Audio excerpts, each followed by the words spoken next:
The first stop on my travels is the Savoy Music Center, where owner Mark Savoy has built accordions for many years. He said, I'm making an accordion factory. He said, I worried myself all the way back to Judith. He said, that poor boy's going to starve to death. And now look. Yeah. Mark Savoy opened the Savoy Music Center on November 19, 1966. He explained to me that on his 25th birthday, he went to the bank to acquire a loan to start his business venture. Once agreeing to offer the land his shop is built on as collateral, he was granted his loan. He explained to me that as he was leaving the bank, he overheard the bank president explain that he believed Mark would go out of business within 90 days, since being located too far out of town. This is a one here, there's two here. These here, I forgot what that goes. These here go to McCharles. This one here goes to Galop, Texas. This one here goes to Washington, D.C. This goes to Alabama. This one goes to Allan. And that one goes to Allan. Well, 56 years later, and after shipping his creations to places such as Ireland, Wales, France, Germany, and even Japan, he's still wondering which town he is too far from.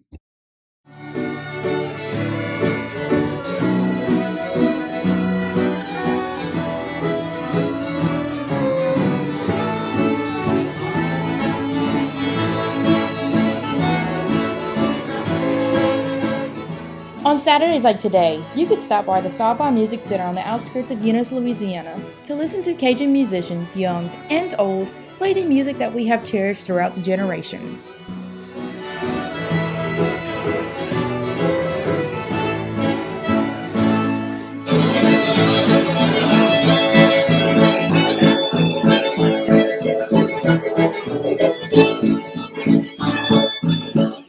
It's through here that I meet Cajun fiddle player Bubba Fry.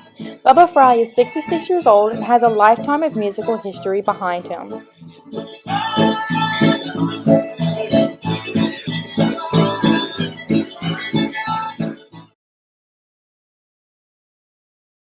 Cajun music wasn't, as available to anybody as it is there now. It was tucked away, every so often, if they were having a get together in the woods and that or whatever, they play it. And I always did like music, but there was no way of, I didn't know how to get an instrument. There was nobody to teach you.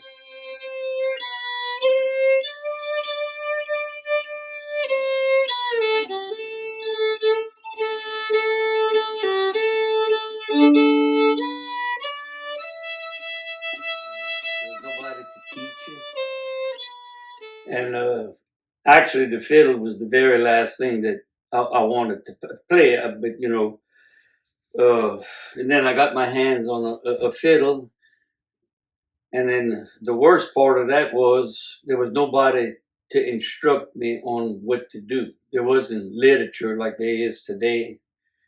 There was no one around. There was no musicians on either side of my family.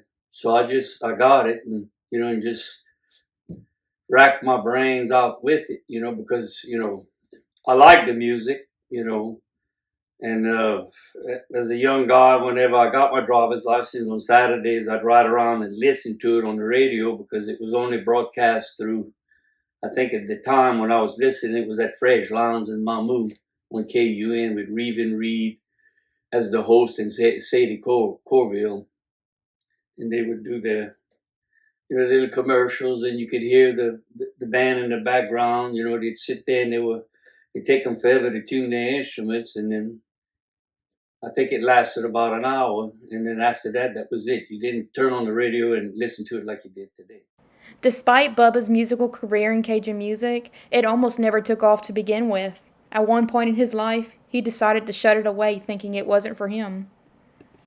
And it was a terrible struggle, to try to get it done. And then I just played with it, and then after a certain amount of years, I couldn't get nothing out of it. So I put it up. I said, music is just for some people, and for some it's not. Thankfully, by a stroke of luck, he pulled it right back out.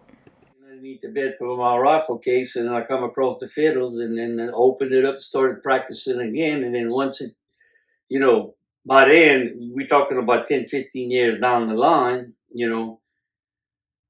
uh, I was invited to go to the Main Street Lounge. They were playing they had a jam session there on Thursday night. A lot of the older musicians would go there and they just would play, and I started going there, and I was tinkering around with a song, and I learned how to play it, fairly well. And that was the only song I knew how to play. And then when I get there, Claudia Woods was in charge of the,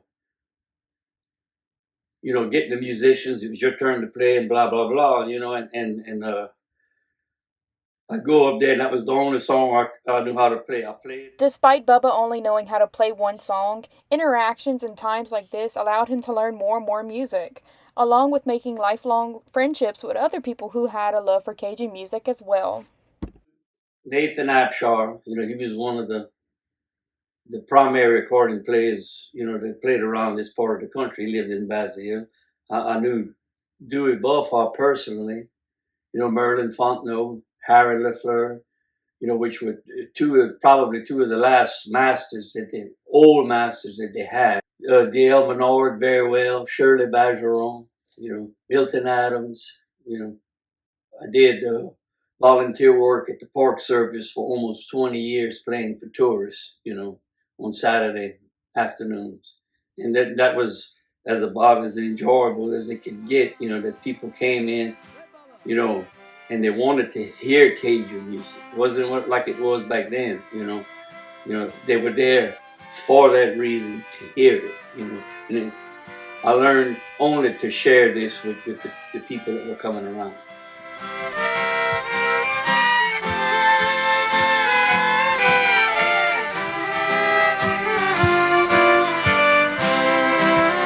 Take it, Merlin.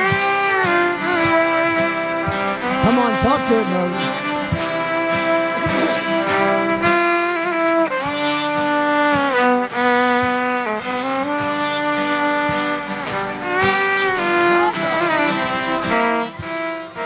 His work at the Park Service usually included performing with his band called the Mowatta House Band. This band was comprised of some of the members that became friends with him for a lifetime. The Mowatta House Band, it was just friends that got together, and everybody got along, because I played a little while, and there was some,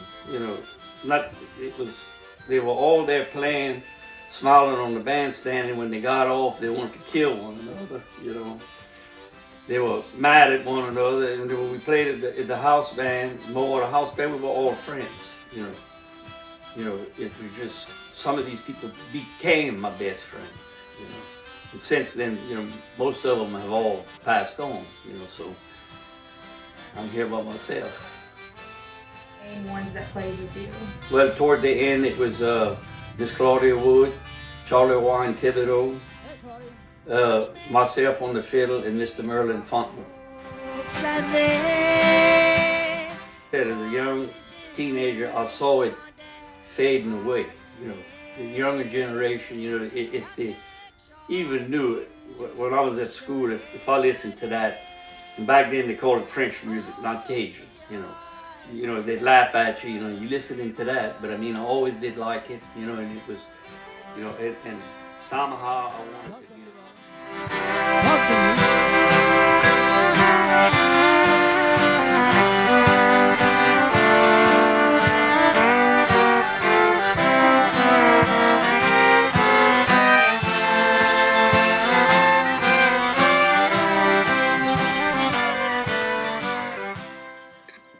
One of the people Bubba mentioned knowing was a man named Dewey Balfa.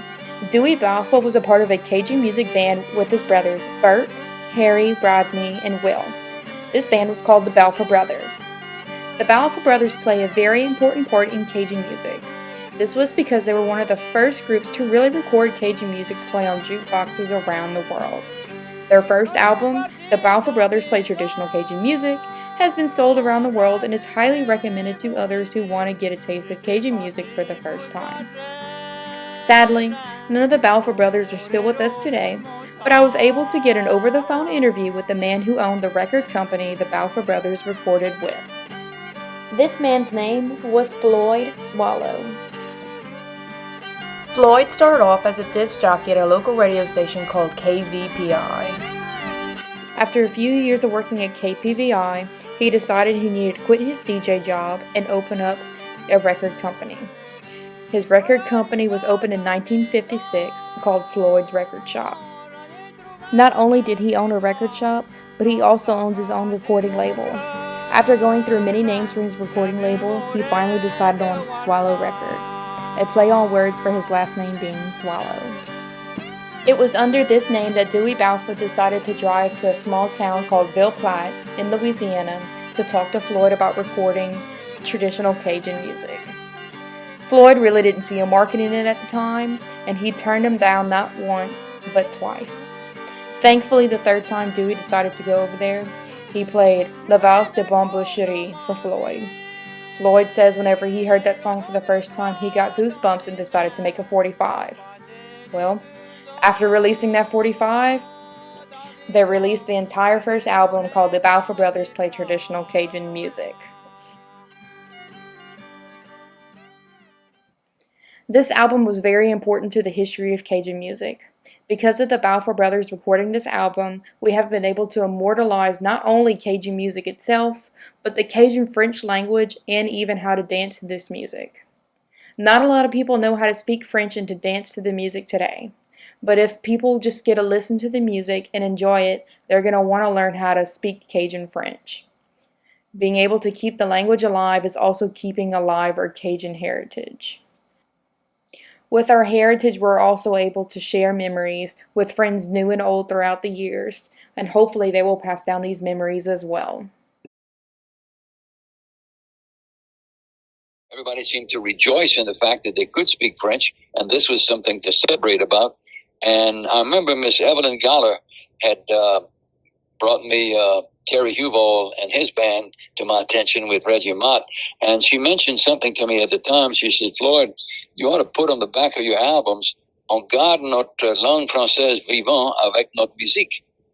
And I said, well, you know, at the time, it sounded good, but I couldn't quite make out why she would say that. But later on, I realized what was happening, and it was true, because a lot of these young musicians coming up started playing Cajun music. Most of them couldn't speak French. They were singing the songs phonetically. And I remember one day we were going to New Orleans, the wife and I, for a convention, and I stopped in Baton Rouge because Mulat had just opened a new restaurant there. And I said, we'll stop over for a gumbo or something, and then I'll check out his place, and then we'll go on to our meeting. And while we were there, there was a young man there. He sounded like John Denver, playing the fiddle and the guitar, you know, either one. He'd play one time, one pick up the other instrument, play something else, and singing beautifully in French.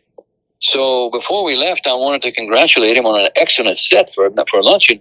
And as I approached him, I spoke to him in French, and he said, hold on, I don't speak French. I said, you got to be kidding. No, he said, I sing all these things phonetically. And I said, well, wow. But he later on learned very well to speak French and write songs in French. And he and Steve Riley became a duet with a band that did real well with Cajun music. And that was David Greeley. And Steve Riley didn't speak that much French either. But with the French singing and what he had learned from, encouraged by Dewey, they were doing Cajun songs, and they were starting to compose stuff in French. And so a lot of these bands, even though they couldn't speak it at first, they loved the music and they were singing the words phonetically, and eventually learned what the lyrics were all about, and then started writing some of their own songs in French, which was wonderful. And it helped out advance the popularity of the language, I think, for quite a while. And then Cajun dancing became a big thing for a while. People were going to get lessons. The wife and I went to take lessons to learn how to do the traditional two-step and the waltz. we hadn't danced as a Cajun band before, and a lot of people were that way, and they wanted to be able to enjoy those Cajun bands that were playing all that wonderful music, and so the whole thing spurred a big Cajunized feeling of being proud to be Cajun and speaking French and loving Cajun music, and so I think the whole thing, the surge of the popularity of the music, I wasn't the only one releasing Cajun records. There were other people doing it as well. But together, the whole deal, and then Marion Marcotte's Cajun stories and whatnot, all of this had a profound impact on the people. More people learning to speak French and enjoying it for several years. And I still think that. I see now what Miss Evelyn Galler was saying when she said, "On garde notre langue française vivant avec notre musique."